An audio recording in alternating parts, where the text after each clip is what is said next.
Hazrat Abu Huraira radiyallahu anhu states that Allah's Apostle sallallahu alayhi wasallam said, Allah Jalla Jalaluhu created Hazrat Adam alayhi salam as per his own form or as per his own characteristics. His height was 60 yards. When he Jalla Jalaluhu had created him, he Jalla Jalaluhu said, Go and salute that assembly. That is the assembly of the angels who are sitting, and then listen to their response, for that will be your and your progeny's salutation. Hazrat Adam alayhi salam went there and said, Assalamu alaikum.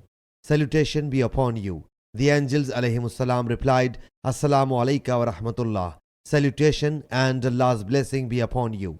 He sallallahu alayhi wasallam said, the angels alayhimus salam added, wa rahmatullah. He sallallahu alayhi wasallam further said, whoever enters paradise will resemble Hazrat Adam alayhi salam in form, and his height will be 60 yards. Since then till now, the height of humans has continued to decrease. Sahih Muslim Hadees number 7092.